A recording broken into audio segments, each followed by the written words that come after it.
the small fringe minority of people who are on their way to Ottawa or who are holding unacceptable views that they are expressing do not represent the views of Canadians who have been there for each other, who know that following the science and stepping up to protect each other is the best way to continue to ensure our freedoms, our rights, our values as a country. They are putting at risk their own kids, and they're putting at risk our kids as well.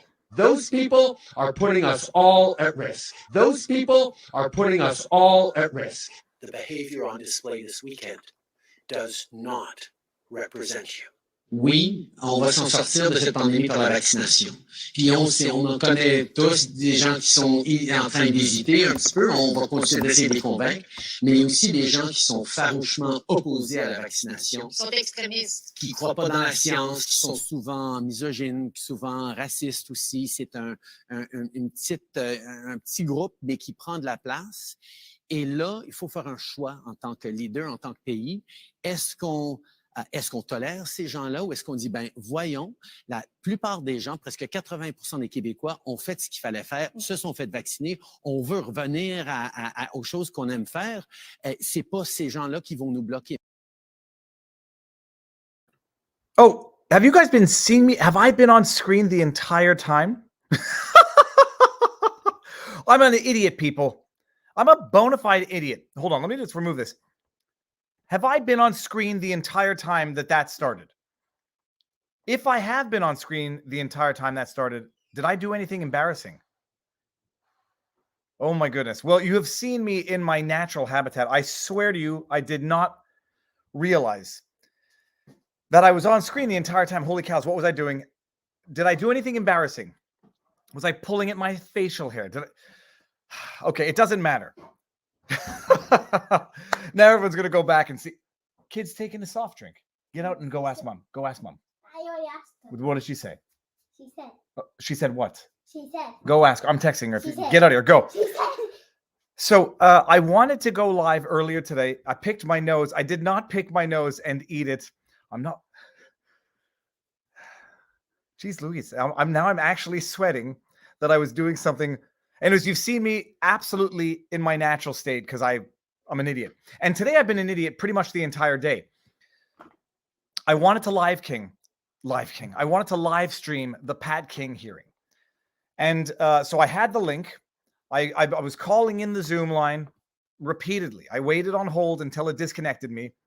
And then my kid calls me up or texts me and says, I forgot my trumpet at home and I've got music class this afternoon. Can you drop it off at school? So then I started driving to school to bring it to her. And then as I'm driving, like I had noticed a little blur on my eye, like a little look like one of those floaters, those little like globs of whatever. You move your eye and the thing, you track it around.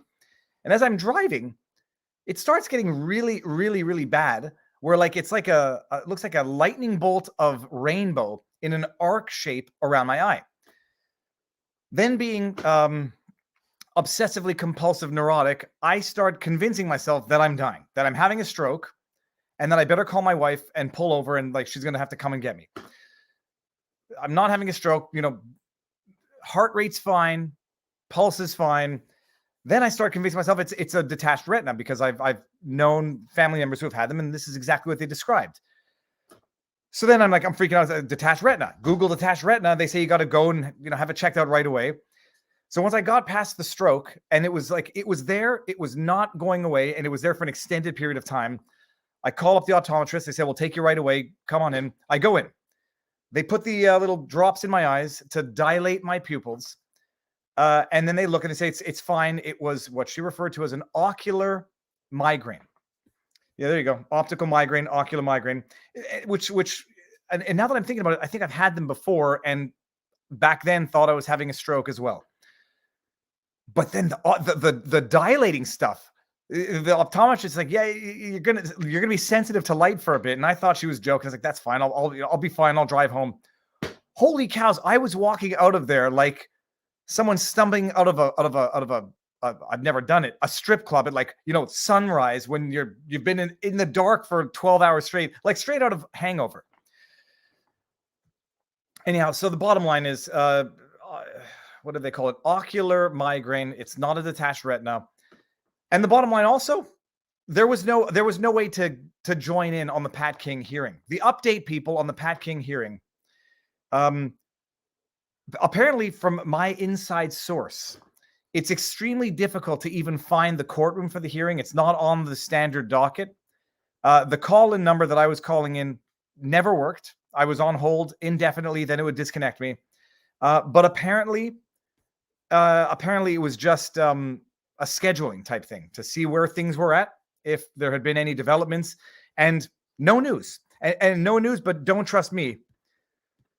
Like I messaged McGregor, the CTV journalist who's been covering it. I don't think he's going to respond to me. I DM'd him. McGregor, if you get it, let me know. Where was it that I was just Googling it? Pat King. It's nuts. There's no updates for this, probably because there was no news today. And it's just a question of, has anything changed? Are there negotiations with the Crown? And they're going to schedule the substantive bail hearing 3 months after he's been in jail. But there's no news. Bottom line, like Pat King couldn't find the link, couldn't get in. No news. But now we're going to come back to the intro, people. It's good. Let me just see here. Aura migraine, ocular migraine. Viva Frei, does your facial hair grow like that? Like Joe Dirt? Well, yeah, that's what it looks like. Before we get into there, standard disclaimers, people. No legal advice, no election fortification advice, no medical advice, especially stressing no medical advice, because we're going to cover a story particularly interesting. Super chats, YouTube takes 30%. If you don't like that, we are simultaneously streaming on Rumble. They take 20% of their Rumble rants. Better for the creator, better to support a platform that supports free speech. And if I don't get to your super chat like such, and you're going to feel miffed or rooked or shilled or grifted, don't give the super chat. I don't like people feeling bad. Hey, Viva, did you know about the upcoming WHO vote takes sovereignty away from 194 nations, including the US? Michelle Bachmann mentioned this on Steve Bannon's show, predictably not being reported by MSM. I presume that has something to do with their global pandemic response for the future, to which nations are going to voluntarily adhere. Why is it when someone speaks French, it sounds like even they don't know how to speak? Oh, mais ben oui. Quand il parle français, Justin Trudeau, il parle de façon tellement, c'est quoi, casual. Tellement, his French, it's like he has that laid back French, a forced laid back French Canadian accent. For anybody who doesn't know what it is, it's a thing that Anglo and French Canadians know. It's like trying to be too cool for school. But let's bring that back for a second. Let's bring back the nauseating intro of Justin Trudeau. Mais je pense que c'était celui-ci. The small fringe minority of people who are on their way to Ottawa or who are qui sont farouchement d'hésiter un petit peu. On va continuer d'essayer de les convaincre. Mais il y a aussi des gens qui sont farouchement opposés à la vaccination. Ils sont extrémistes. They're extremists. By the way, let's just see if we've been demonetized yet because of Justin Trudeau's voice tends to get videos demonetized. Let's just see. Yep, well, demonetized. I don't want to go back into that because it's so ugly. It's so ugly and unpleasant to listen to. It will make your stomach turn. It will make you puke. But it was in the context of what? That I responded to Justin Trudeau with this tweet. Look at this, by the way, because we're getting into the first story of the day. It wasn't a rocket science prediction. They were going to exploit what happened to Jagmeet Singh, the heckling, to go after, to pull another January 6th on those rude hecklers who gave him the finger and approached his car. And I don't think it was good. I think they should not have done it. And someone in response to one of my tweets said, how do you know that's not another like false flag, Yahtzee carrying dude making the news so they can then, do what they want to do? I'm ashamed that I didn't even think about that possibility, but it doesn't matter. It changes nothing. It changes nothing in my position. Bad to do it. Don't do it because they're going to do what they're going to do. Called it yesterday. They're doing it today. But setting that aside, we'll get there. This is Justin Trudeau, who's responding to Jagmeet Singh, who said, "Thank you to everyone that has reached out to me after yesterday's incident in Peterborough." Can you imagine, by the way, if I referred to every time someone on the internet said F you or called me a shill, a Zionist, a Mossad, an a-hole, a moron, a right-wing extremist, a left libtard snowflake? Imagine if I referred to each and every one of those things as an incident, as opposed to recognizing that, unfortunately, it's par for the course when you get out and put yourself out in the public and share your opinions and try to be value added. When you try to be value added, you're going to piss somebody off regardless. But imagine the incident of a few rude individuals swearing, flipping the bird, and approaching the vehicle. And I think that's where this is going to hinge, but we'll get there. Now I'm thinking the ocular migraine, by the way, the optometrist said it might have to do with stress, anxiety, staring too much at a computer. And I was like, yeah, check. This is Jagmeet reflecting on the incident in Peterborough, where people said, "Traitor, Mike, I've got kids, you're not going to touch them. F you, approached his car, flipped him the bird." Here are my thoughts and reflections. Thank you to everyone that has reached out to me after yesterday's incident in Peterborough.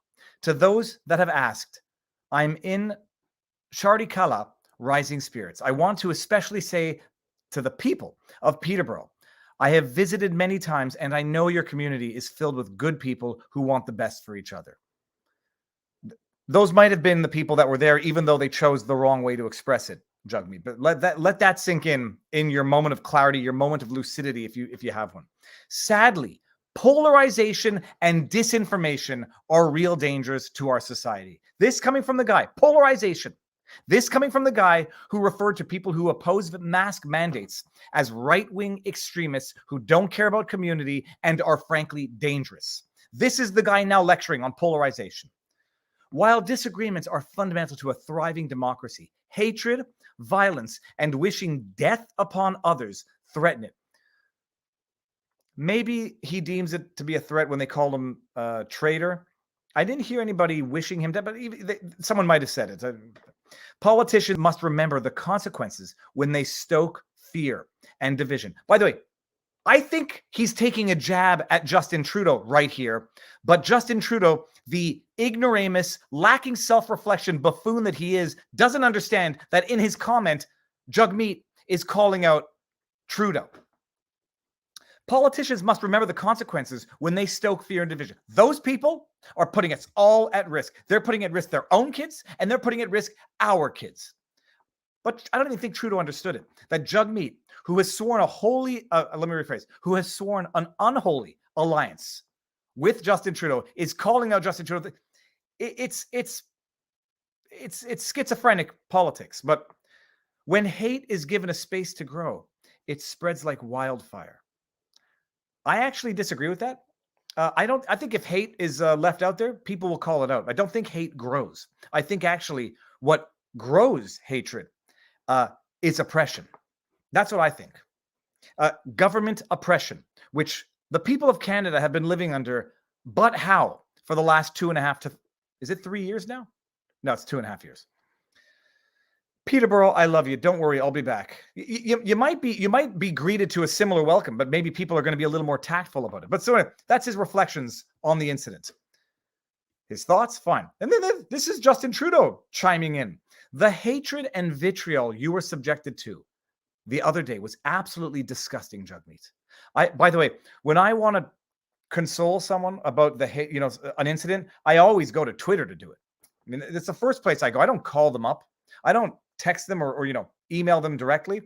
I go to Twitter because if I'm going to pretend to be a good person, Twitter's the place I want to go to do it for full virtue signaling points. I agree with you that we must confront it and condemn it. It has no place in politics or anywhere in Canada.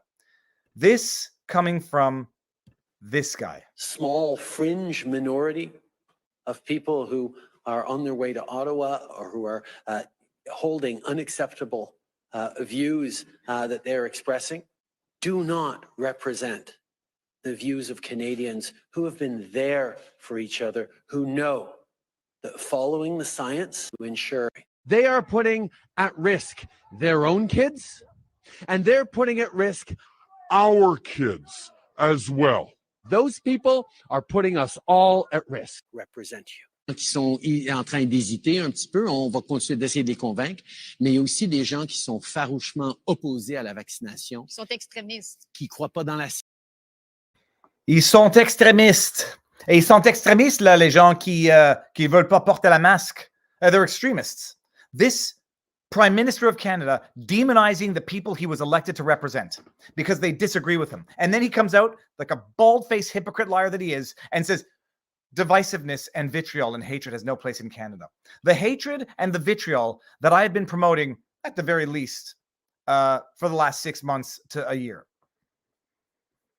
Unacceptable views. Those Canadians holding unacceptable views. And for those of you who don't know, when I was in Ottawa during the protests, and at the end of one of the days, someone came up to me and said, wait until you're done. I don't want to be on camera. They were Chinese. They were Chinese. From China. And they said, when Trudeau used the term a small fringe minority with unacceptable views, he was like, that is verbatim. I don't know who the leader was at the time, their communist leader. That is verbatim how their communist leader referred to the Chinese population. And this individual who came from China, he said, when I heard that, it was like hearing the echoes of what I left in China. Verbatim. Fringe minority, I don't know how to translate it, with unacceptable views. And he's like, Trudeau must have been listening to them. He must have been inspired by that basic dictatorship that he's, so often praised. So that's it. I mean, that was one of the more memorable events. It happened off camera because I wanted to respect an individual who clearly knows the threats of communism and doesn't want his face being known to Justin Trudeau. Small fringe minority with unacceptable views. And this is the Jackanini that's now lecturing the rest of Canada on the hatred and the vitriol that he himself has bred for the last year and a half. Now it's already up to a year and a half. So that is it. That's that of the... we have to listen to it. We have to remember it. And we have to be reminded that Justin Trudeau is what he warns us about. He is the divisive force of Canada. He is the hatred. He is the peddler of misinformation. He is the peddler of vitriol. He is the promoter of divisiveness, period. Do my eyes look dead today? I still think my pupils are totally back to normal. It was amazing. It was a very interesting experience. Can you get double demonetized? I hope Turdface saw your tweet reply, Viva. He has to have seen it now. Now I know, by the way, I know that Mark Garneau knows I exist because Mark Garneau, the man who defeated me in Westmount, he won with 53% of the vote. He never responded to one of my tweets, ever, until he responded to one of them. I asked him, how many Canadians are in Afghanistan after the botched withdrawal from Afghanistan? How many Canadians are there? Never got an... I tweeted him every day for like a week. Admittedly, it might have been irritating. Hey, he might have considered that to be harassing tweets that I dared tag him every day and say, how many Canadians are in Afghanistan? How many Canadians are currently in Afghanistan? Good. You're talking about bringing in Afghani refugees. That's fine. That's all fine and well to the extent we can deal with that. How many Canadians are left? Never got a response. He's out on the campaign trail. I was like, nice. You're at a coffee shop taking pictures of people. How many Canadians are left in Afghanistan? Never got a response. Never got a response until I put out a tweet that said, everybody hates Trudeau. Even Mark Garneau hates Trudeau. Then I got a response. A response a la, methinks he doth protesteth too much. How dare you use my name in a tweet? Delete that tweet immediately. I got a response. By the way, everybody knows within the political world, the friction that exists among the various politicians. Everybody knows. Some people might think that, being appointed to what's it called? Ambassadorship in France at a certain age of your life is not a promotion. It's actually a political reprisal. But setting that aside, methinks he doth protest. Never responded to one tweet on substance of Canadian politics. But I dare say, tongue in cheek to anybody with half a brain, although, truth in jest. Everybody hates Trudeau. Even Mark Garneau hates. How dare you use my name? You took the Lord's name in vain. Delete that tweet. Oh yeah, no, I saw the clip of Joe Rogan on Trudeau. Maybe I would everyone would obviously love to go on Joe Rogan and talk about it, but maybe one day I'll have a story to tell. Yeah, so that's it. I know that they know I exist. Mark Ono replied to a tweet. Jagmeet Singh at one point accidentally or deliberately hearted one of my tweets. And I have no doubt that Justin Trudeau knows I exist because, after all, my name found its way onto an appendix of some government-subsidized, government-sponsored research paper from Simon Fraser University. Okay. Delete your Twitter. Delete it now. You used my name. I am your government. How dare you use my name? You get my name out your mouth. Oh, classic. Anyways, we're going to get into the big story, one of which is Jagmeet Singh incident. Elon Musk and New Brunswick is coming out with some very, very shocking numbers. Viva, you were my gateway drug into LawTube. Started with one video every few weeks, then it was one a week. Now I'm subscribed to multiple channels and watch every day. I can't stop. What have I become? Mike Pierce, I can tell you one thing. You have become more informed than 90% of the people out there. The LawTube thing is amazing. And the beautiful thing is, it is truly the embodiment of a rising tide lifts all ships. That we haven't even scratched. Let me just take this one down for a second. We haven't even scratched the surface of the market of the world that doesn't yet know LawTube exists, so that they can actually get their news in long format, meaningful discussion, and people actually fact checking other people. This is how it works. We fact check each other. We have diverging views, diverging voices. We keep each other in check, and we keep each other factually based. Hey, Freedom Family, can you please pin us and be with us? We in Australia, the biggest protest today. Be with us. We need you. River Table, people out there. The world needs more peaceful freedom rallies. But by the way, and when I say that the LawTube keeps everyone in check, and it keeps everyone factually correct. When they make a mistake, you know how to correct it. I put out a tweet today about, theorizing as to why Jagmeet Singh might have formed his unholy alliance with the Justin Trudeau government, hypothesizing that it might have to do with a pension. 6 years as an MP, you get pension either at 55 if you get your 6 years before a certain date, or at 65 if you get your 6 years after a certain date. I made a mistake. Someone corrected me, and I gladly retweeted out Jagmeet Singh would be eligible not at 55, but at 65. But the date of the pension wasn't the issue. It was the pension itself, which might explain why Jagmeet Singh, who takes jabs at Justin Trudeau every chance that he gets, decides to form a holy alliance with him. But the news of the day, I called it yesterday. You give them an excuse, they will take it. And the other big problem is, which motivates people to do bad things, even if you don't give them the excuse, they fabricate the excuse and then they take it. But the people who approached Jagmeet Singh, in as much as people feel that they were morally and righteously justified, it was obvious what they were going to do. And lo and behold, they're doing it. This is from Peterborough. Updated. Peterborough police launch investigation into the buzzword of tyrants, unacceptable harassment of federal NDP leader Jagmeet Singh at Ontario election campaign stop. Throwing in the word unacceptable would suggest that there's a form of acceptable harassment. So it's a useless, and I would even dare say telling use of a term. Unacceptable harassment. So it's not the harassment that was problematic in this, according to the Peterborough police. It was the fact that the harassment was unacceptable, which would suggest that there's types of harassment which is acceptable, right? I guess. Depending on who the protesters are protesting, some harassment, according to the Peterborough police, is acceptable. You knew they were going to do it, and they're doing it. Let's just see what the article says. And by the way, I'm telling you now, if it doesn't, I haven't read the full article.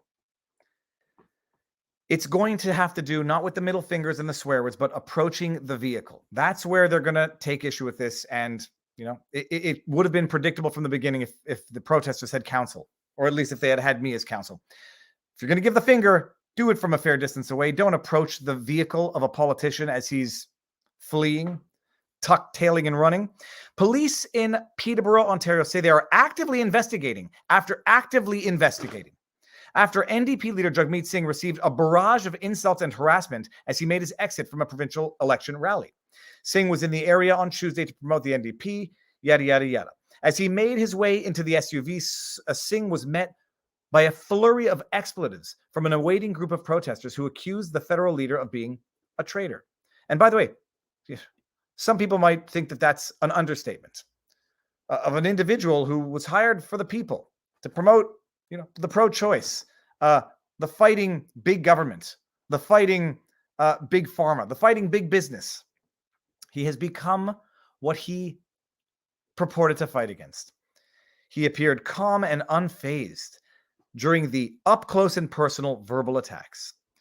Anyone who sees this video should find it disheartening, morally unacceptable, and lacking in respect, and lacking the respect each resident and visitor deserves. Well, I'm sorry. Lacking respect is not illegal. Unacceptable is not illegal. Certainly morally unacceptable is not illegal. Lacking the respect, disheartening is not illegal. So, Peterborough Police, are you going to get to a crime, or are you now into morality policing? Because that's what it sounds like. But they're going to go with the angle of approaching the vehicle. Farquharson said the Peterborough Police will use every investigative tool possible to deal with there's gun violence in Ontario. Toronto has had a spike in gun violence, the likes of which it's so serious, it calls for stricter gun control on long arms. But they're using every investigative tool possible to deal with their actions. The investigation was launched after the police received a complaint from a member of the public.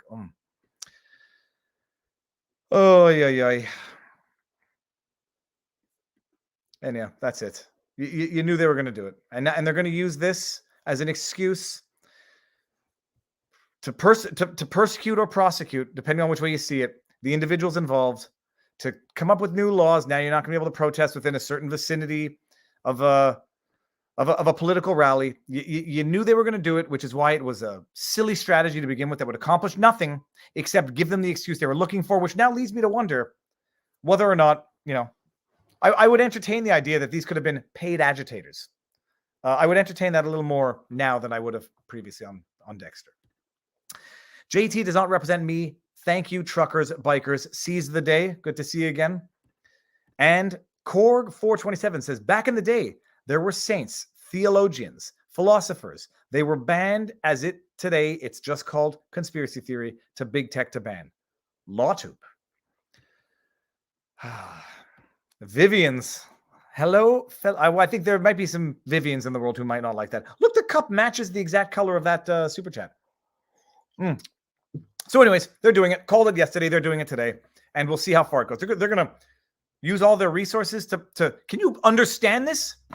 I mean, you've got, I was going to say a tyrant, but I just mean a leader. You've got a leader of a nation, Justin Trudeau, who admires the basic dictatorship of China, who wants to regulate the internet and is now weaponizing, basically, the police forces are not taking direct orders like, here's a briefcase, go do my bidding.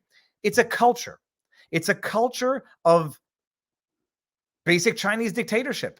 Prevent protest, prevent freedom of speech, regulate the internet, unacceptable views. It's not a coincidence that the police force is using the term unacceptable when Justin Trudeau has used it to describe views. And it's not like Trudeau's telling them to do this.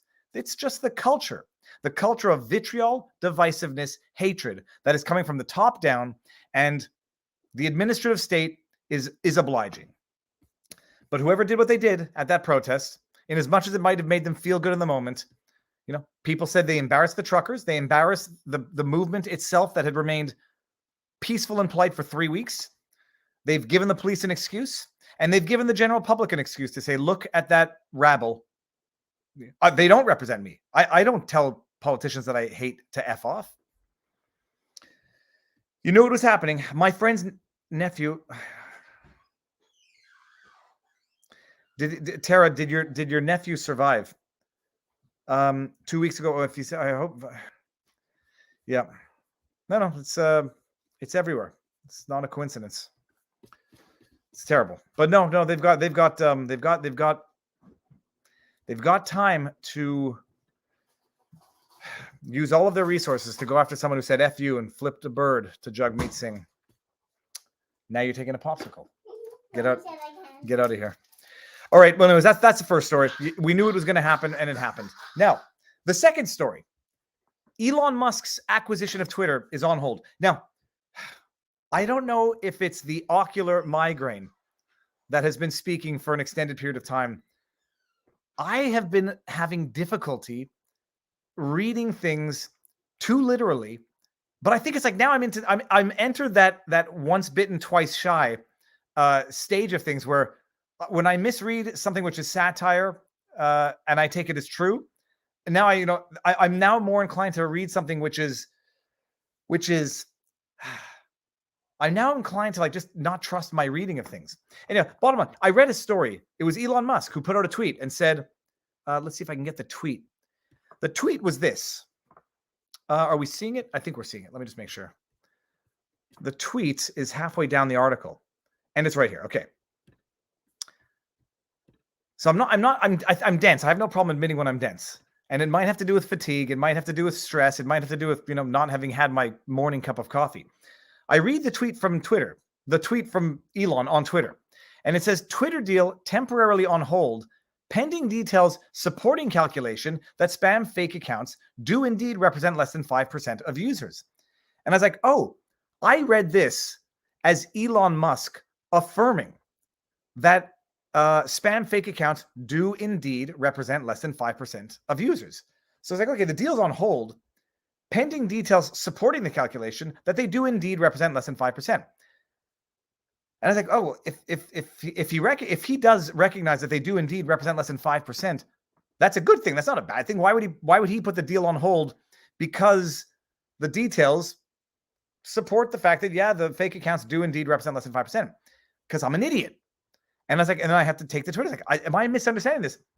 And I was misunderstanding it in that he wasn't affirming it. He was just saying, I'm waiting. The deal's on hold until I get confirmation that, as per Twitter's statements and public disclosures, fake bot and spam accounts do represent less than 5%. And the reason why, it's obvious. It's obvious that obviously, if we'll get to the misrepresentations in a second, because I think that's the actual Easter egg in this.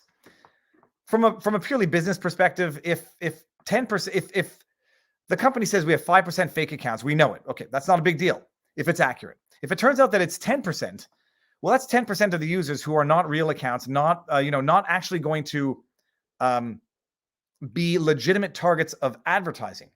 So that would devalue the advertising dollar if it's not 1 out of 20 people who is a fake account, but it's actually 1 out of 10. Well, that in theory, you're reaching less with your same advertising dollar, so it becomes worth less. So just as a value of the company, if it's in fact more than 5% who are fake accounts, it devalues the company to the extent that the company's only source of income is advertising revenue. Okay, so that's still committed to acquisition. That's fine. So the question is this now. If the number is in fact higher than the 5% that Twitter warranted in its disclosures, in its due diligence documents provided to Elon, well, on the one hand, Elon will get to negotiate the price down. It's good business. It's good strategy, especially to make it public. But I think there's more to this. Anyways, this is from Fox News. Take it for what it's worth. It's still decent. Let me see something here. Twitter CEO expects Elon Musk acquisition to close, addresses spending cuts. Fine. Musk awaits details supporting calculations that spam fake accounts represent less than 5% of Twitter's users. Fine. There's really not much more to that except this. In the first quarter of 2022, Twitter's monetizable daily active user base grew by 15.9% year over year to 229 million, including 36 million daily active users and 89.4 million international daily users. Fine. The question is, if that's not true. The question is, if, someone had wisely said, I wish I remember who said it. If anyone knows who said it, remind me. Elon is not buying a company. It might have been Cernovich, or it might have been Posobiec. Elon is not buying a company. He's buying evidence. Because, we're all like, we all want to know the algorithmic suppression. We want to know what goes on internally. When you buy a company, you buy the assets of that company, depending on if it's a shareholder or asset purchase, but whatever. You buy the company. You buy the paperwork of that company. So Elon comes in, let's just say he buys it overnight, boom, and they don't shred documents. Well, he's got policy, he's got memos, he's got correspondence. He owns everything that was an asset of that company, and that includes what could be potentially incriminating information. And so, buying the company. Are we seeing the same thing? Yeah. Buying the company, you get the assets of the company, and you might get some inculpatory evidence. You might get, some things that have been not kosher, so to speak. And so you might be buying some evidence.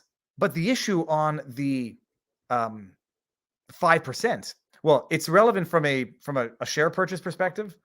It's also relevant from a potential evidentiary perspective, public disclosures. If the company has been misrepresenting, not just to Elon Musk, but to the general public, to the SEC in its public filings as a publicly traded company, core issues that would affect the share price, there could be not only, there could be a reduction in purchase price, because there could also be some very, very serious exposure. And by the way, if that exposure does exist now, if there is exposure for, let's just say, alleged shareholder fraud, shareholder misrepresentation, the company knowingly misrepresented the number of spam accounts and bot accounts, that exposure doesn't go away if Elon buys the company. In fact, Elon buys that exposure.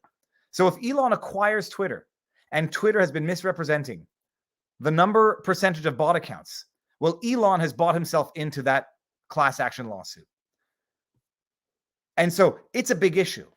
It's a big issue because, it might not only affect share price, it might make it impossible for anyone to acquire that company, knowing that if they deliberately, or if they in fact misrepresented that figure for any period of time, anybody who acquires the shares of that company is going to acquire that lawsuit itself. Now, hold on. I pulled up an article from the National Post. Okay, here we go. National Post. What year is this from? 2 hours ago. Do spam bots, Financial Post, sorry, not National Post. Do spam bots really comprise under 5% of Twitter users? Elon wants to know. In 2013, since 2013, Twitter has downplayed the spread of fake accounts on its platform, holding that, quote, false or spam, end quote, accounts make up less than 5% of its user base, even as independent researchers said the number could be 3 times higher. This is a big issue, especially if it's existed since 2013. I mean, that is the crux of it. Is it true that the number actually is in excess of 5%? If it is true, did Twitter know about it? If Twitter did know about it, as of when did they know about it? And as of when did they know about it? Did they make material misrepresentations to the general public in filings, in disclosures that would create a massive liability for anybody who would be thinking of taking over this company? So it's very cool. And then, let's see here. It says that discrepancy could now affect the outcome of it could do more than affect the outcome of Elon Musk's $44 billion cash deal. After the billionaire tweeted on Friday that the takeover bid was temporarily on hold. While this may be little more than a negotiating tactic, no, Financial Post. This could be massive. What is clear is that almost nothing is certain when it comes to how these accounts are defined or dispensed with, according to the current employees and independent social media. By the way, lies, damn lies, and statistics. Well, how are bot accounts defined? How is spam defined? Change the definition, and you can change the number in a heartbeat. Now, the question is going to be, what would the internal memos show? Ooh, we don't like that winner, so let's exclude that winner of the poll. We don't like those results. So let's exclude those respondents to the poll based on whatever criteria we want to now implement. If they do research and it says, according to this definition, we have 10 to 15% spam or bot accounts, let's change the definition and let's reduce that number. If there's memos and there's paperwork and that consideration actually went down, there's not only a problem to Elon Musk's acquisition of the company and at what price. There could be massive, massive issues. Okay, whatever. That's it. So it's an interesting play because people are going to say it's negotiating tactics, etc.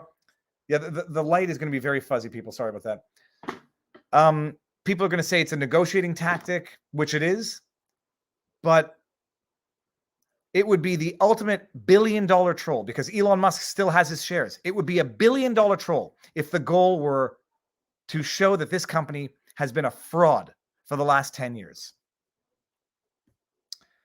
It would be, whether or not Elon Musk will have gotten $1 billion of advertising or marketing out of all of this, it would be, if you're worth $66 billion, maybe you throw away $1 billion to out a company as having been fraudulent misrepresentations to its shareholders for a decade, that has been running, interference with certain democratic processes, at the very least with news processes. Define fraudulent. Well, that depends on what your definition of fraudulent is. But it's it might, when you have all that much money in the world and you want to make a point, it might even be worth it. Deal falls through because Elon Musk is not going to spend $44 billion on a massive class action lawsuit. He walks away, he loses some value on his shares, and Twitter has now been outed as a fraudulent company, having made fraudulent misrepresentations for a decade. Okay, super chat. It's super chat time. It would certainly be nice if big tech would add the SARC mark to our keyboards. Looks kind of like the @ symbol with a dot that the A is. I would love it. Because man, I've been losing my ability to detect sarcasm. Is Kurt in the house? Let me see here. Kurt, part of the LawTube verse, uncivil law people. Yeah, sarcasm. But you could just do the hashtag, not hashtag. Sorry, / sarcasm. I'm going to bring it up because I'm so uncertain with my own sarcasm reading capabilities. Let me just go to Twitter for 1 second.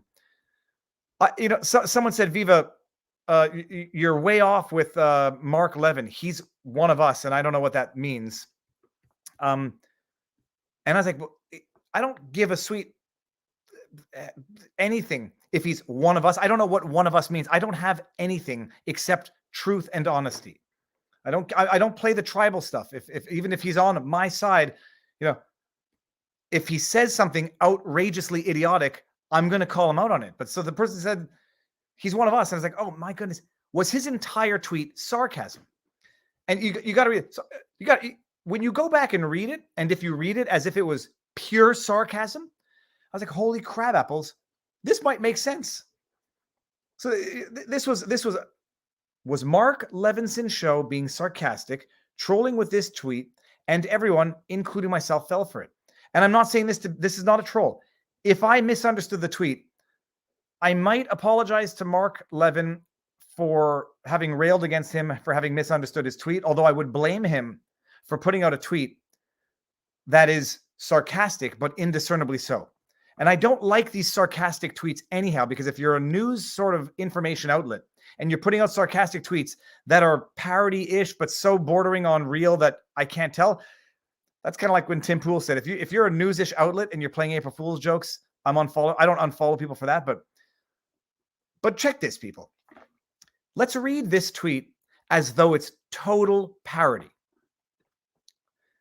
For the Putin ass kisses out there who say, why don't we focus on the baby formula crisis rather than Ukraine? The baby formula predates the Russian invasion of Ukraine. If you read this as Levinson being sarcastic and saying it's such a stupid argument to say that it predates it, and that if you raise that question, you must be a Putin ass kisser. If you read it as though it was intended to be sarcastic, it makes sense. And if I've misunderstood this tweet and it was intended to be like 4D level sarcasm that fools pretty much everybody, I'd correct myself. But if you read like that, for everybody who's talking about that baby formula thing, that predates Russia. And if you raise it, you must be a Putin ass kisser. If you read it like that, it almost makes sense. Oh, and it's not about federal funding, you dumb bums, you damn fools. It's about government incompetence. Those are two very different things. This can be actual sarcasm. This can be actual parody, or it can be his actual position. So Mark Levinson, if you're watching, let the world know if this was a serious tweet or not.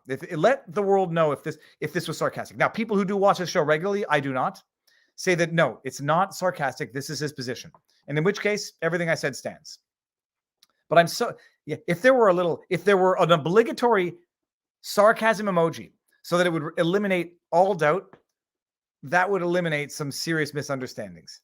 Who was it that I totally misunderstood one? Herzog. Hold on a second. Let me just see if I can find it. Will it let me search? Herzog. I think her name is... Here we go. Katie Herzog.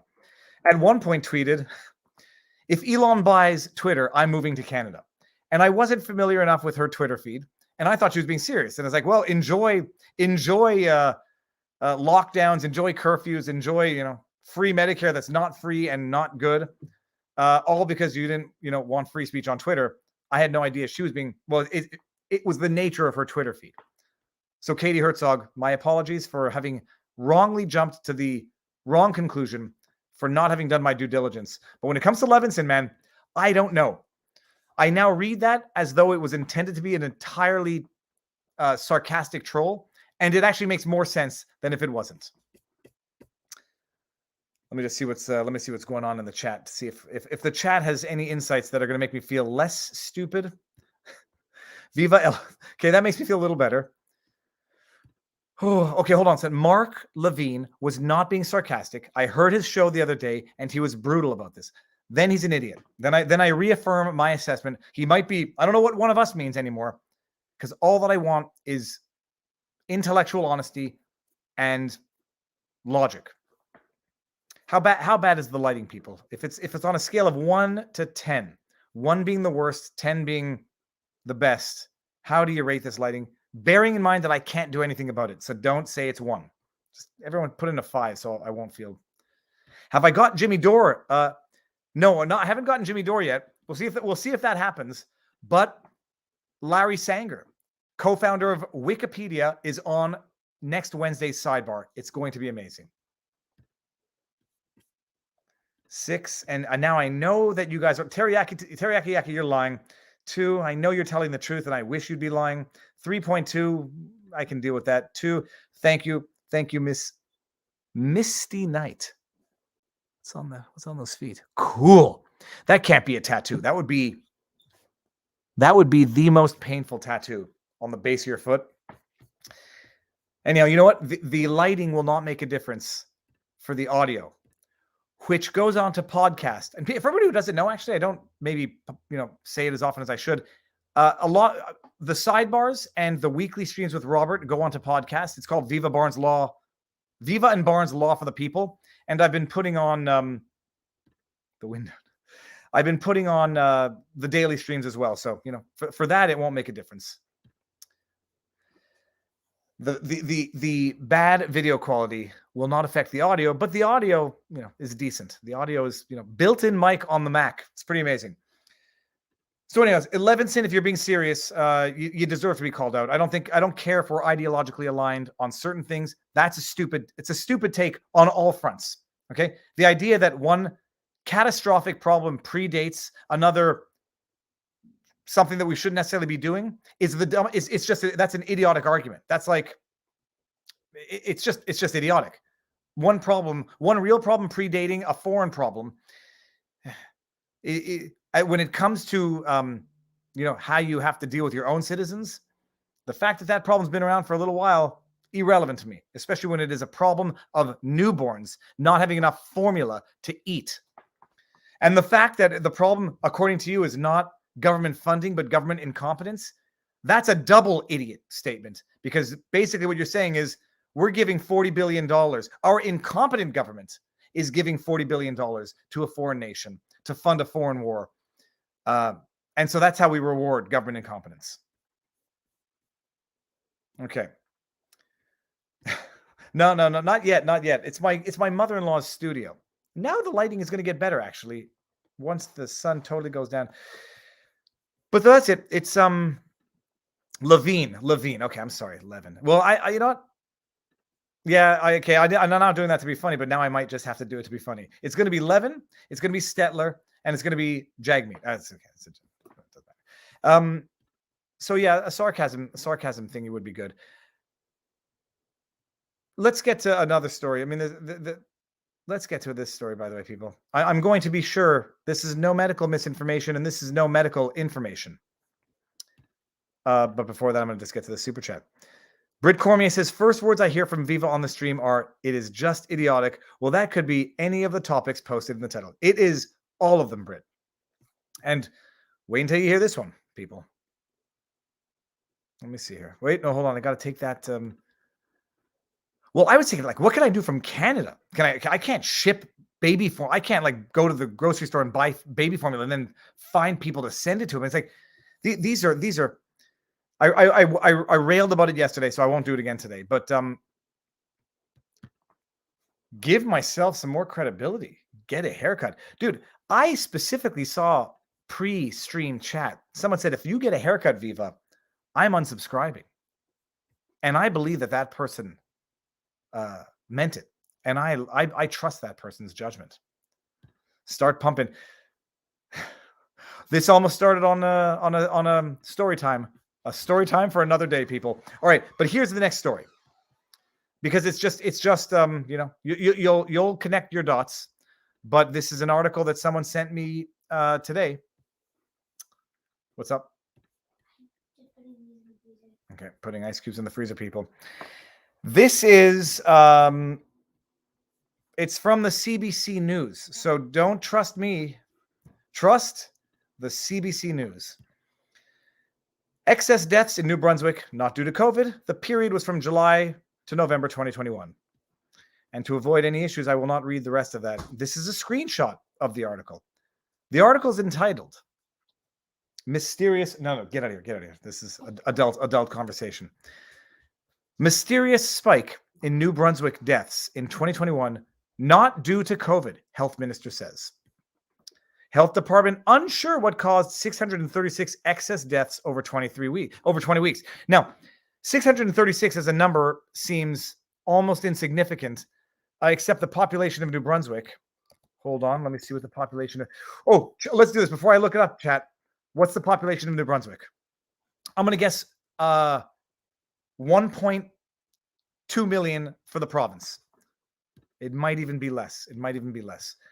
New Brunswick population 2021 780,000. Okay, so 780,000, and if you're talking about an excess death of 636 over a 4-month period, that's serious. But let's just go to the article. CBC News, it's not me. YouTube, it's not me. And I'm not even going to commentate. I'm not even going to pronunciate. That's going on a shirt. Pronunciate. I'm not even going to commentate on this. I'm just going to read it.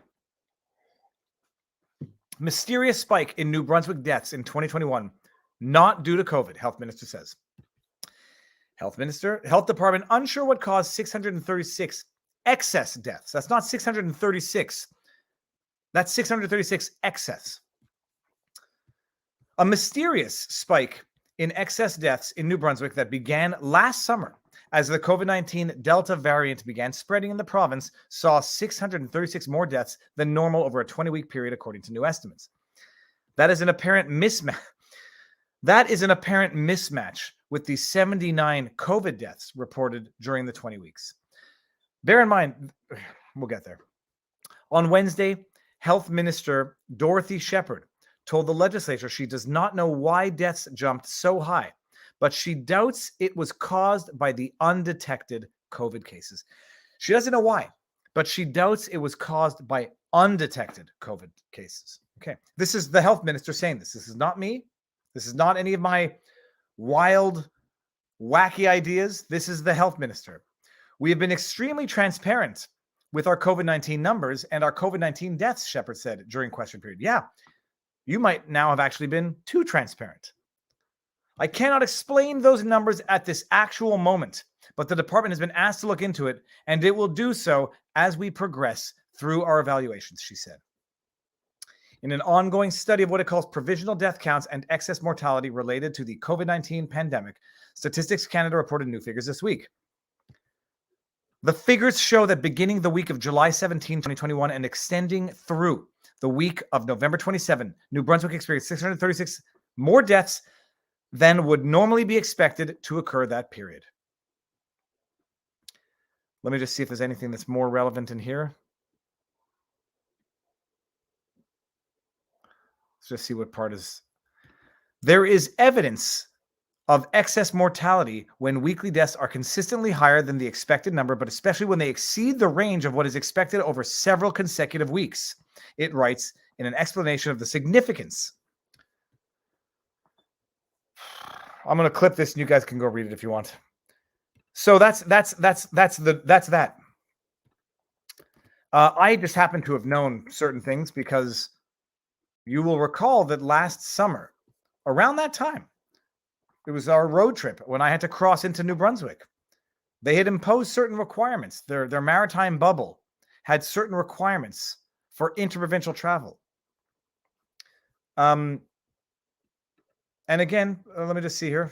I have to go back to Twitter for this.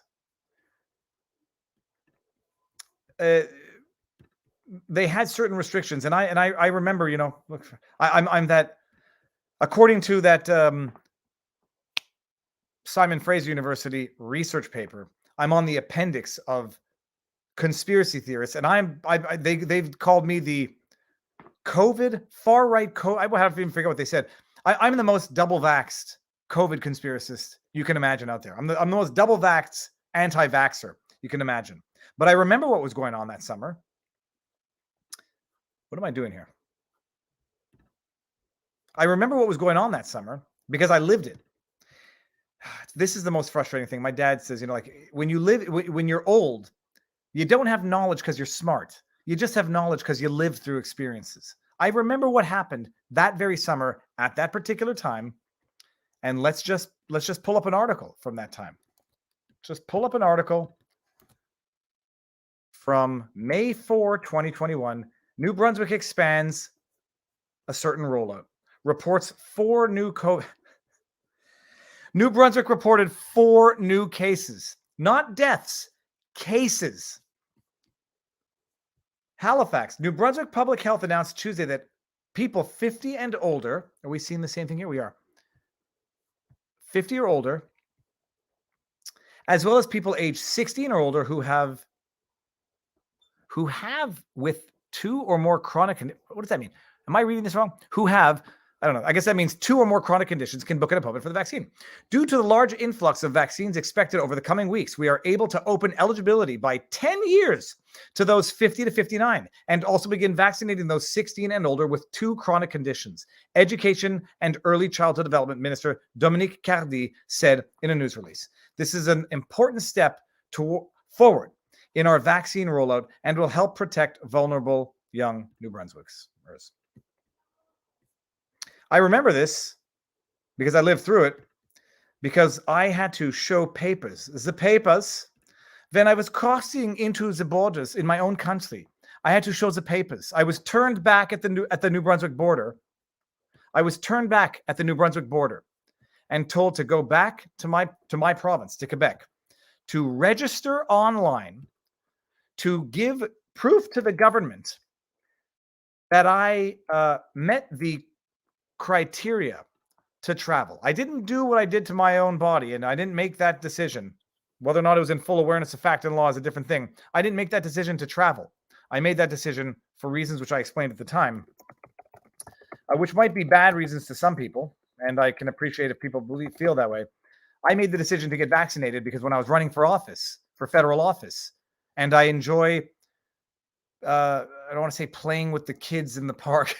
My kid was in a daycare and I was the cool, I was the fun dad who would come out with fossils and stuff and entertain the kids in the park. Hearing judges in New Brunswick say that they were going to be Hearing a judge in New Brunswick say that if someone attends an illegal party, gets their grandmother sick, and she passes away, that they're guilty of manslaughter. Running for office, I didn't want to worry about that. And I also, from a social perspective, and call me weak and call me whatever you want. And I don't, not that I don't care. It might hurt me, but it might hurt me because I might feel that the part of it is true. Maybe I was just a coward and did it to avoid the social stigma. Maybe I just did it for my own neuroses, which is probably more the case. I wouldn't have wanted, if there were an outbreak at the daycare and they traced it back to that eccentric YouTube guy, I would feel bad. So I said, look, one way or the other, I'm taking personal risk. I'll make my own decision. And anyone who shames me for that, too bad. But I remember this at the time. I didn't do this so I could travel. And I was actually shocked and enraged when I was told that I had to show papers to cross into New Brunswick. And let me just see if I can find the actual video.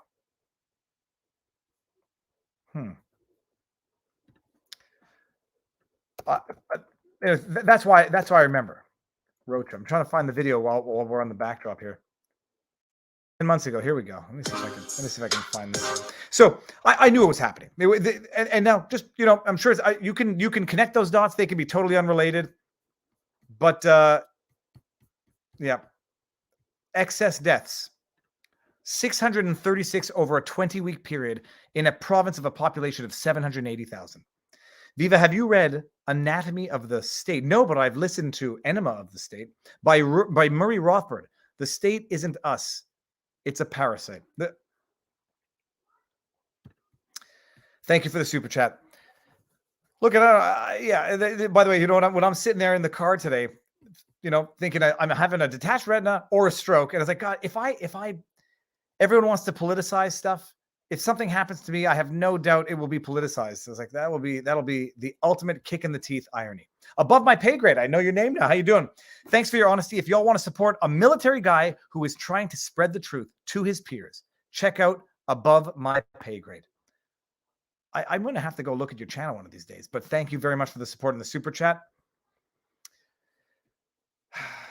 So that's it. I mean, it's like, it's new. It's just news. It's just coming out. Don't know why.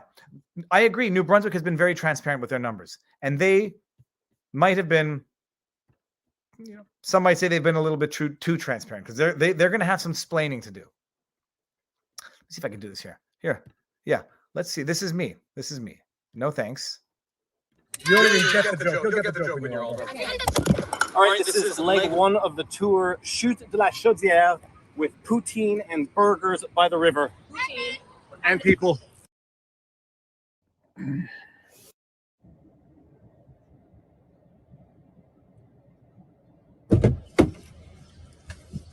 that's all I need. There's a joke that the kids will get later here, but check it. Much longer than I thought. But I remembered the dish towels and a hat.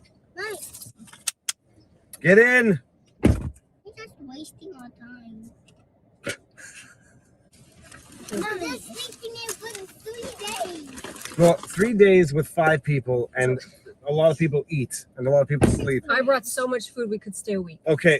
We don't have to stop people, ever. We don't have to stop, this. except we don't move have this. This is blocking the we scene. don't. People, this is the camping we did reset. The camping reset. Just drive! Yes, go! Not the great reset. You don't even get the joke. You'll get the joke when you're older. Okay. That's not the right video, but that's funny nonetheless. Yeah, so that's it. I was asked for papers to cross the border from Quebec to New Brunswick. I wasn't just I was enraged to the point of absolute silence. One incident which I'll share in due time, where I got so enraged, it was seething anger that was totally the only effect it had is utter silencing of I couldn't talk. I was so enraged, and I had another similar incident which I'll share sooner than later, but not just yet. So that's it. Hold on, let me see here. I see a super chat. That was a good road trip. That wasn't the long road trip. That was a 3-day road trip to Île d'Orléans, which is a small island just east of Quebec City. Beautiful. If anybody's in Quebec, go there. But I would not ever, I don't know who's traveling to Quebec anymore. Is it just me, or are the right and the left actually unifying against the establishment powers? Rare and beautiful. I think you might be right. I just tweeted something out to that effect. I'll have to go through my Twitter timeline of my diary of life now. But I think you're right. And I think it's finally happening. Because, the left, Jagmeet Singh's base is the left. And if they I have a feeling they're revolting against Jagmeet Singh. And if they don't, they're going to get what they deserve. It is high time for the left and the right. The left and the right. It's a high time for the citizens to realize that these hypocrite politicians in office, they have one interest, and it is ensuring that they have a job. And they don't have a job if there's no crisis to manage. They don't have a job if they don't make work for themselves. Government is a make work project.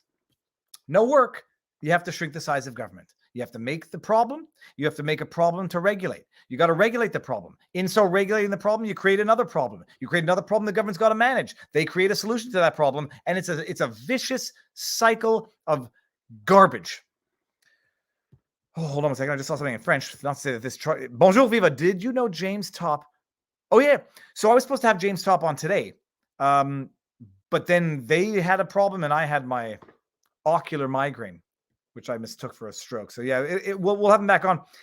There's a rumor that he got arrested or fined for speaking out against the Fauci juice in uniform. It's an older story, so it's not actually totally accurate, but we'll get there. But what I was coming here to talk about was another story. Speaking of La Belle Province, the only thing that makes Quebec, the only thing that ruins Quebec are the politicians. Supreme Leader François Legault, the Premier of Quebec. There's an election coming up in November. And François Legault, as you all might know if you follow my Twitter feed, he supports freedom of speech. But he won't debate in English. François Legault will not debate for the upcoming election in English.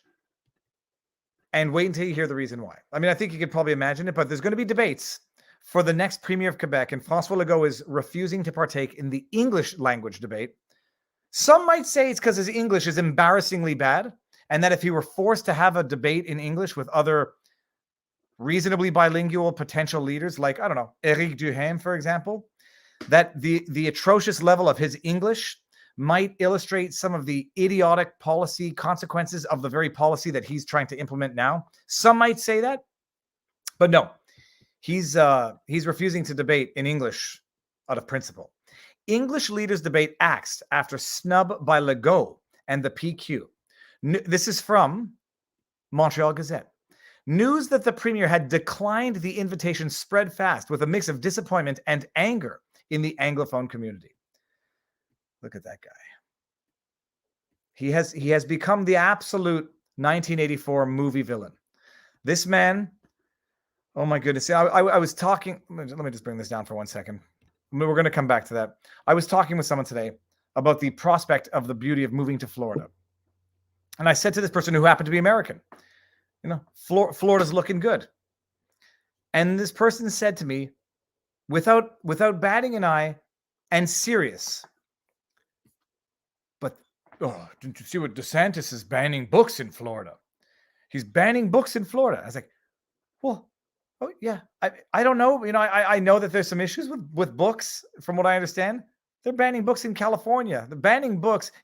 Keeping books out of schools is not necessary. I have mixed feelings on it. I would tend to let the American psychos in school reading, but that's just me.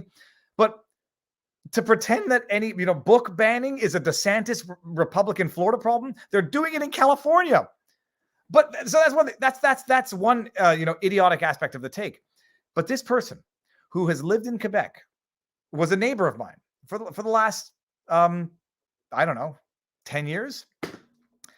Takes issue with DeSantis allegedly banning books from high schools. We had a 5-month curfew in our province where we could not leave our houses after 8 o'clock, and you think that the relevant threshold for an inhospitable place to live is banning a few books from school? I mean, what the heck is wrong with people? What is wrong with people?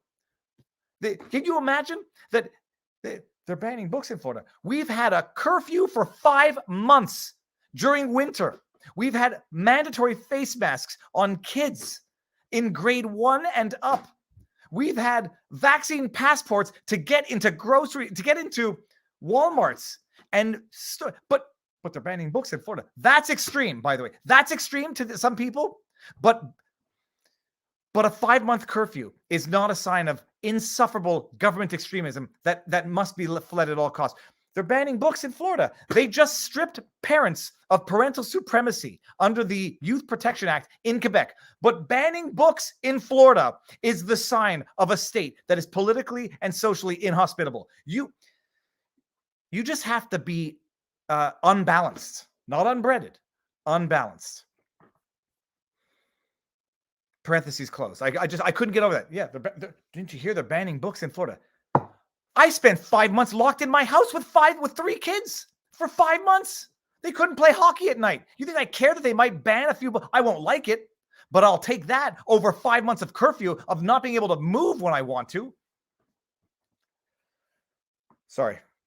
Yeah, and Vax Pass. I covered that. Canadian Tire. And by the way, guess if you had to guess the demographic of people that I saw not being allowed into the Canadian Tire. Take a guess. You can go watch the video and see for yourself. But yeah, no, they're banning books in some high schools. God damn, that's terrible. Avoid those extremist states. Lock me in my house again. Govern me harder, Daddy. Okay, sorry. Parentheses closed. My goodness. Anyways, the neighbor's a nice neighbor. It's like politically uncalibrated. That's what it is. Back to the article. Ugh. I voted for this man, people. Premier François Legault is being heavily criticized for declining. It's so he thank you for your invitation. I decline it. It's called refusal. It's called cowardly refusal. It's called hypocritical, cowardly, anti-democratic refusal. You don't just represent French Canadians, Legault. You represent the Anglos. Oh, but now the Anglos are up in arms against François Legault. Lock them in their houses for 5 months. Mask up their children. Shut down their businesses. Shut down their schools. That's fine for the Anglos. Don't go to a debate. My God. Let me clutch my pearls and freak out. He's declining an invitation by a consortium of news media to participate in an election night debate. Gabriel, let's hear what this guy has to say, because I think this guy's the one who confirmed it. Tool does not goes well. Here we go. Yesterday, listen to that this. Was your second. I'm going to go mute. As the I remember. Parliamentary leader of the Quebec Solidaire, and you got this qualification of woke by Premier Legault, and you said right away, si le Premier ministre veut faire descendre le niveau du débat dans les égouts, il peut le faire. Je ne le suivrai pas. You know that was a pejorative qualification. So what it is for you to have received this qualification of being woke? Honestly, I don't really know what Mr. Legault means by that. That requires translation. If I could feel, here we go. That requires translation. Hold on. Let me just hear this again. Si le Premier ministre veut faire descendre le niveau du débat dans les égouts, il peut le faire. Je ne le suivrai pas. Just so everybody appreciates what was just said there. Apparently, François Legault said if they want to follow the debate into the sewers, he can go there. Dans les égouts, il veut suivre le débat dans les égouts. It's like if the quality of the debate is going to go down the sewers, he can go. I'm not going. As if to suggest debating in English, I guess, is the underlying suggestion here. Would be following this debate into the sewer. Doesn't matter. We'll get there. And without his participation and that of the Parti Québécois leader, Paul Saint-Pierre Plamondon, who said he would not join, organizers announced late Friday that they were canceling the event. François Legault went onto Twitter and said he supports freedom of speech, but just not in front of hospitals and not if he has to participate in it. The goal was to allow all Quebecers to hear the party leaders discuss, debate, and question their visions and priorities for Quebec and help all voters make an informed choice in English. Without the participation of the main leaders, in the English language debates, you're not going to happen. Okay, fine. But let's just get to some of the states. Listen to this here. I'm going to cough in a second. Hold on. Let the jokes start. We have declined invitations for 2 debates, including one in English, Sauvé said. The Premier is already participating in 2 debates organized by TVA, French, and Radio-Canada Networks, French. You have to understand each debate requires a not negligible amount of preparation time. Yeah, you jackanini. That's called being a politician. That's called preparing. 4 of Quebec's main English language broadcasters announced this week they had invited the leaders of the 5 parties with seats in the National Assembly to debate in English. There's a quote in here that I think is interesting. The televised 90-minute debate was to take place 2 weeks before the vote. The consortium consisted of CBC, CTV, Global News, and CJAD.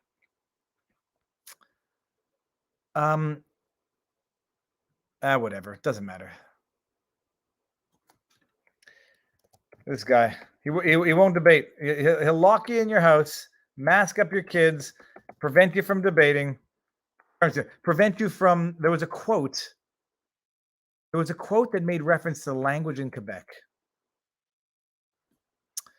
Doesn't matter. Bottom line, they say it's a French province, so they don't have to debate in English. Doesn't matter. His English is atrocious, and it would be embarrassing for him to be seen stumbling, fumbling, and unable to actually have a coherent thought in English. And so, what's the easiest way to avoid being embarrassed? Don't put yourself out there. I'm not doing that. I'm not following the debate into the sewers. Nuts. We live now in Australia. Freedom. Can you pin us in the chat, please? Okay. I don't know how to do it, but what's the link? River Table. I'll leave this up for a bit, and everyone in the chat, chat it out. Chat the link so they can get support if they need it. Would love to have you and your family in Florida. I have dreams and I have plans. We'll see. Fishing in the Everglades, man. I have an idea for a channel. It would be like Black Tip H, which is a fishing channel, but in the Everglades. And every video would consist of me freaking out at the size of the fish we're catching in the Everglades. Peacock bass?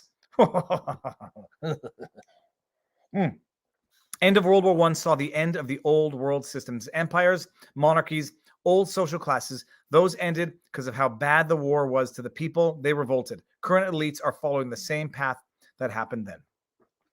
Projects done poorly. If that's a channel, projects done poorly, I think I might actually like to watch it. Viva on fire. Well, I just wish I could have gotten the stream done earlier with proper lighting and having, followed what ended up being a nothing burger for Pat King. But alas, the best laid plans of mice and men. Let's see what's going on in my Twitter feed, because I know I had more on the menu tonight. Okay, we got that. We got the New Brunswick story. Outrageous stuff. Okay, no, thank you. We got the Levin story. That was the Levin Viva Clips highlight. This was the discussion about Jagmeet Singh's eligibility for pension, where I had to correct myself. This, by the way, vivabarneslaw.locals.com, was the post where it was so painful just to look at natural sunlight when my pupils were dilated beyond my control. And I had to do pickup for the kids, so I found my wife's sunglasses. Quite lucky. And the look wasn't terrible. A little Boogie Nights-ish, but yeah. Okay, that's the Jagmeet Singh clip from yesterday. All right, hold on. Do we want to listen to Jagmeet again? Because I'm not sure that everyone's heard this yet. Yes. Because I'm not sure that everyone's heard it, you will suffer for another 90 seconds. Hold on. Speaking of politicians who sow divide, sow discord, and spew off vitriol. I do think that there is an connection with people who aren't wearing a mask or who aren't following public health guidance and the extreme right, and the idea that folks in the extreme right don't care about people around them, aren't concerned about the safety and well-being of people. Wait for the punchline. Their neighbors. And an extreme right, that kind of ideology is connected with not really caring about the people around you. It's a selfishness where personal interest takes over from a community protection and interest. And we're seeing that is a trend with the extreme right, not caring about people around you, not wanting to invest in social programs, not wanting to invest in things that support all of us as a community. And the idea of not following public health guidelines and not wanting to do their part to stop the spread of an infection is very much in line with this extreme right-wing ideology of not caring about people, not supporting the people around you. And it is dangerous and it's hurtful. I think I'm getting better at memeing. I also think I'm getting better at memeing because I'm sort of losing my reluctance to meme. Oh man, the world is absurd beyond belief. It's someone accused me of being repetitive today, and I think I recognize that I might be getting repetitive on certain issues, but on the one hand, repetition is how people learn. I mean, I played piano. The only way you memorize a piece is through repetition. The only way sometimes you make a point is through repetition. You just hope that what you're repeating is true, accurate, and sincere. And then there's a lot of new people here who have never seen Jagmeet Singh sit there with a straight face and say that people who oppose mask mandates are extreme, right-wing, selfish, don't care about community, and there's a mosquito. Am I going to kill it? I will let it live. There are people out there who still haven't seen that. Jagmeet Singh getting up on the podium and saying that people who are anti-mask mandates are selfish, right-wing extremists who don't care about community, are not interested in community programs. And then 2 weeks later, he's busted for breaking the rules, not wearing a mask, which must make him selfish, right-wing extremist, doesn't care about community, and just an outright liar. And some people don't even know that he said this. And so I might be repetitive to some, you'll remember, and repetition to some might be news to others. Like that funny joke when back in the day when Family Guy used to be funny, Charles Manson sitting in his jail cell saying, "If I haven't seen it, it's new to me." Okay, so this is me consulting the interwebs for being dense. This is when I misread the Elon Musk. Oh, here's another good one. I mean, this is listen to this. Listen to this. I have a question for the Department of Justice. When Amy Coney Barrett said she'd uphold Roe v. Wade in her confirmation hearing, she lied. Lying under oath is perjury, and perjury is a federal crime. Why didn't you take any legal action against her? When Neil Gorsuch said he'd uphold Roe v. Wade in his confirmation hearing, he lied. Lying under oath is perjury, and perjury is a federal crime. And it goes on. And now, by the way, first things first, like just as a matter of fact, I don't believe they said that they would uphold Roe v. Wade. I believe because Supreme Court justices are never allowed expressing an opinion on how they will rule in the future. During the confirmation hearings, anybody who's watched it would know that. What they did affirm is that Roe v. Wade is settled law. And I may be paraphrasing. They said Roe v. Wade is the law. That doesn't mean that it can't be overturned. And there have been cases where supremely unfounded settled law gets overturned by the Supreme Court as norms change, as science evolves, and as knowledge evolves.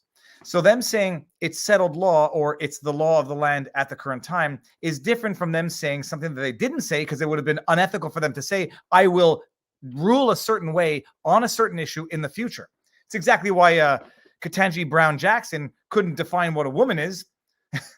You never know when it might be the defining issue of a future lawsuit. So they didn't say that. So this is just straw man misrepresentation to begin with. But then, because I like to do my due diligence, I just noticed this man is a Democratic strategist, founder of Uncover the Truth, which is fine. No problem. I have no problem with anyone politically. I just, once I knew that, I then had to respond. Democratic strategist. It seems that the new Democrat strategy, it might be the old political strategy, but whatever. The new Democrat strategy is to hallucinate crimes where they don't exist and not prosecute crimes where they do exist. Because it's very nice that this guy thinks that they perjured themselves, these Supreme Court justices, when they didn't. So they should be prosecuted. And then, to conveniently ignore Section 18 USC 1507, picketing and parading on the front lawns of justices. So yeah, it's all just part and parcel of the game. Okay, this is a good one. I'm glad I remembered now. Listen to this. Let me say what everyone knows is that vaccination is not punishment. Vaccination is protection. Let me say what everyone knows is that vaccination is not punishment. Vaccination is protection. Let me say. Look at the person in the back, right in the back, nodding her head. Vaccination is protection. Oh yeah. Let Testify. me Testify. say what everyone knows. So, by the way, this was in the context of a discussion, trying to justify the travel restrictions in Canada, and whoever that guy is, obviously a liberal, spokesperson for Trudeau, misrepresenting the debate. Vaccination is not about punishment; it's about protection. If you believe that, that's fine. The question is, this was in the context of a debate on the vaccine requirement for 12 and older Canadians to travel on plane and train. And this individual says, vaccination is not punishment, it's protection. Fine, but that's, I'm not even going to talk about that. The question is the policy. And the question is the policy of compelling vaccination to travel on train and plane, even if you test negative, even if you had COVID a month and a half ago, is that about protection or is that about punishment? And by the way, again, confession through projection, methinks he doth protest it too hard. That is an admission that policy that the government has implemented is not about protection. It is about punishment. And we know it is because it's unscientific, it's unconstitutional, and it's utterly, utterly stupid. Let me just see. Someone has just asked me to call them. I hope it's not an emergency. Let me go to Rumble just to make sure that I'm not missing any of the discussions on the Rumbles. Rumble looks good. It's all good. Okay. And I believe that it might be Friday Night Tights. And I believe that Barnes might be going live. Oh, okay.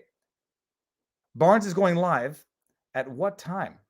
Bourbon with Barnes on vivabarneslaw.locals.com. In the chat, by the way, is Barnes live now? I think he says 9-ish, and I was going to end now.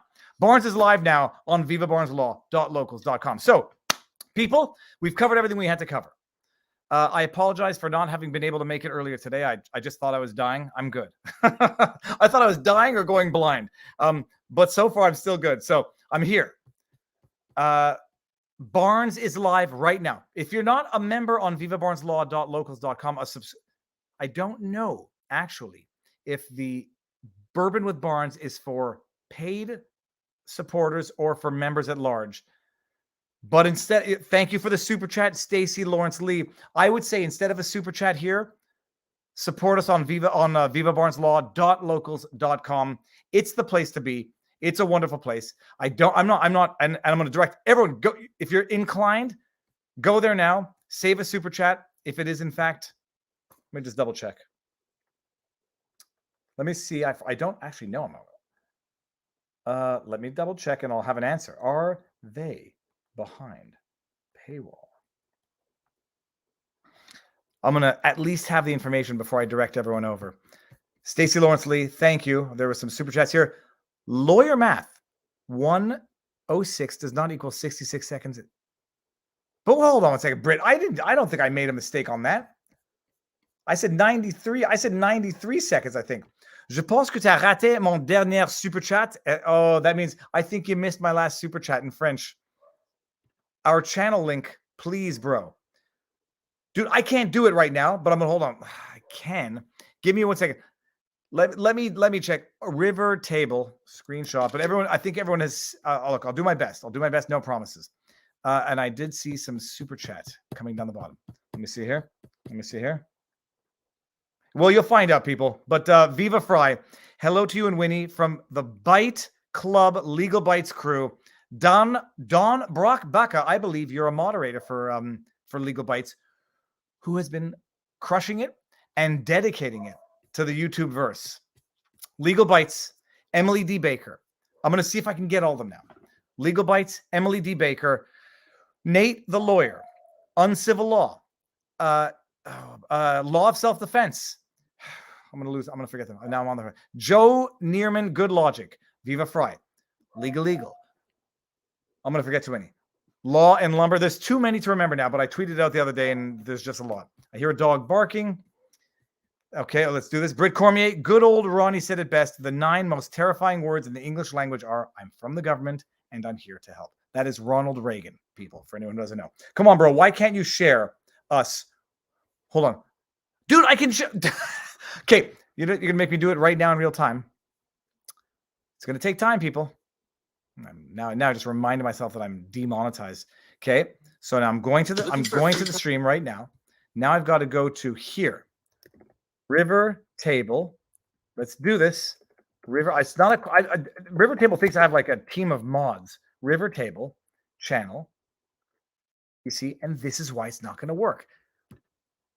Riv R table. Okay.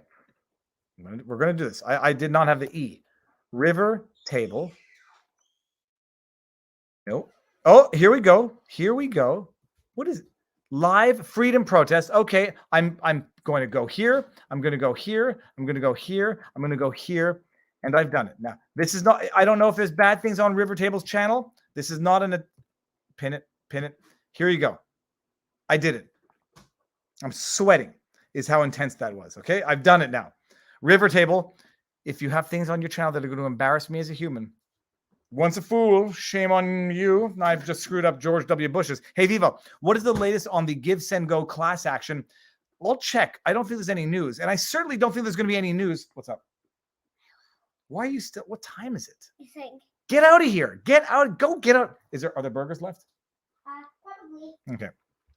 I haven't heard any news. I don't think there's going to be much news. I don't think that class action is not going anywhere fast, especially since Give, Send, Go refunded everybody. So there's no causal link now at all between any donations and any alleged mischief. Give, Send, Go refunded everybody. So that thereby nullifies any potential specious, untenable, idiotic attempt to link donations to whatever mischief might have been caused. They never got one red cent of it. So it's done. Yeah, I don't know why they're still awake, but whatever. Okay, get out of here. Go. People. VivaBarnesLaw.locals.com. Hold on.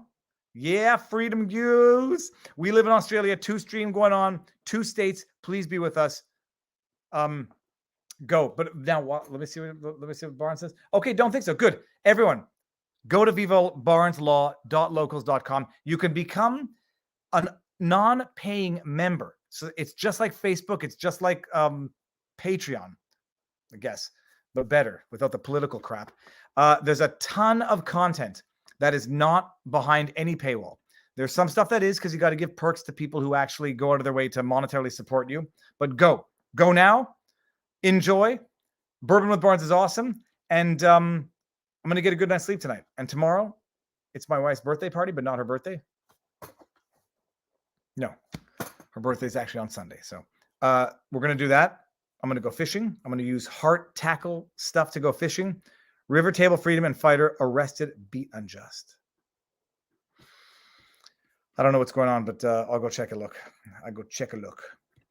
Viva, you're always demonetized because of that time you turned off YouTube live after a few minutes and only did Rumble. I get systematically remonetized, but okay, that's it. Go. And now I'm really out of here. Thank you very much. Sorry for the mix up today. Glad to be alive, glad to be here, and see you all, if it's not tomorrow, Sunday night with Barnes. Peace out, peeps. Enjoy the night. Enjoy the weekend. Booyah.